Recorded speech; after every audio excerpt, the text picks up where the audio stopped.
Automated decision-making systems, or ADM systems, use data, machines, and algorithms to make decisions in a variety of contexts, including education, law, and social services.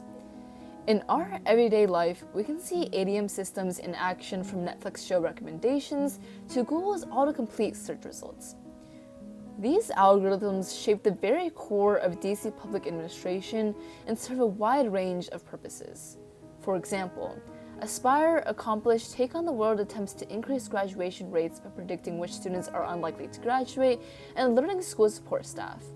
The Structured Decision-Making tool predicts how likely youth offenders are to reoffend. The DC Gang Database tracks suspected gang members and directs surveillance and police activity to attract individuals. While many of these programs are implemented with good intentions, flaws and inaccuracies within ADM systems lead to harmful side effects, often disproportionately harming marginalized communities. This video specifically explores ADM systems used to capture license plates, inform police response, and for housing assistance programs.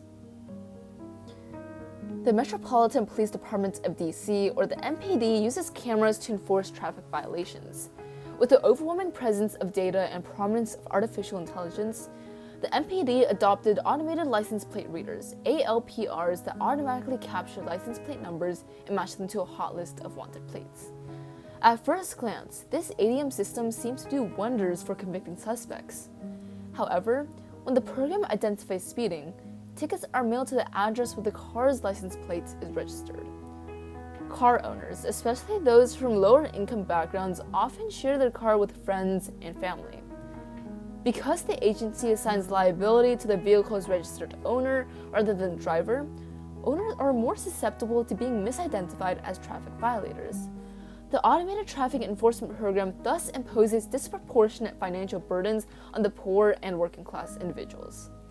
In DC, automated traffic cameras are also placed in more majority black neighborhoods than majority white neighborhoods.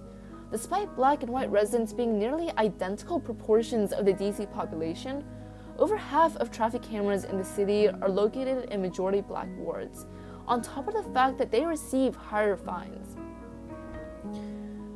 The MPD also adopted ShotSpotter, a series of publicly installed sensors to hear gunshots. An algorithm estimates where the noises are coming from, and the program then sends a police response to the location. Though the ADM system addresses the very real problem of gun violence, ShotSpotter is ultimately a flawed and incorrect response, as it dispatches police officers to communities who are already vulnerable to police violence. ShotSpotter sensors were placed by the police almost exclusively in black and brown neighborhoods, increasing the likelihood that these communities were harmed by the police. The DC Housing Authority implemented the Coordinated Assessment and Housing Placement to help match unhoused people to the most appropriate available housing resource. To screen out applicants, the agency used RentGrow, a tool that collects and analyzes data including credit history, criminal records, social activity, among other factors.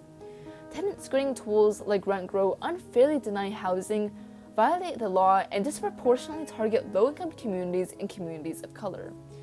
Because these ADM systems suffer from a lack of oversight and non-compliance to investigations, they are rife with inaccuracies which can cost people their housing opportunities. Even if inaccurate information about an individual is deleted off one site, a different tenant screening tool will have that same wrong information. Beyond just housing, because ADM systems make simplifications about complex human behaviors, their assumptions reflect their own harmful biases. Many of these systems are often trained by looking at historical data, yet that data is collected within the context of oppression and discrimination, effectively encoding inequality into their designs. So, what can lawmakers do? First, establish policies that address the systemic discrimination embedded within ADM systems. Second, ban tools that do not meet the minimum standards of accuracy. Lastly, enact laws that require comprehensive algorithmic governance through independent audits. Discrimination has continued century through century, exacerbated in the 2000s through the acceleration of technology and data. If lawmakers can take a stand and incorporate public input into the legislation, we can take another step forward to improving equality.